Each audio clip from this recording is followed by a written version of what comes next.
भाजपने नगरपालिका निवडणुकांच्या पार्श्वभूमीवर उरण येथे प्रचारासाठी उर्दू भाषेत पत्रक छापले।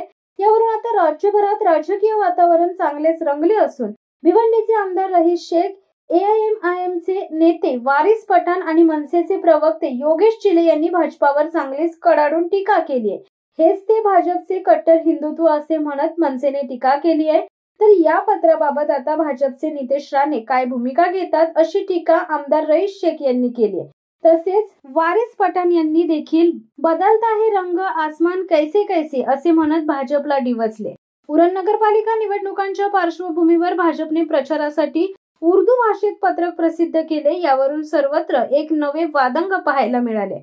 परंपरागतपणे हिंदुत्ववादी छाप जोपासणाऱ्या भाजपकडून अल्पसंख्याक मतदारांपर्यंत पोहोचण्यासाठी उर्दू मधील पत्रकाचा वापर हे भाजपच्या विरोधकांसाठी एक आयते कोलीत आहे।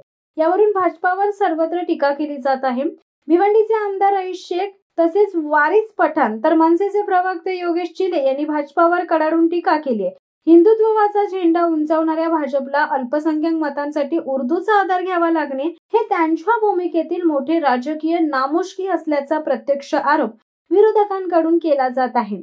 मनसेने तर ही संपूर्ण घटना थेट भाजपच्या हिंदुत्ववाच्या भूमिकेला आव्हान देणारी ठरवली आहे।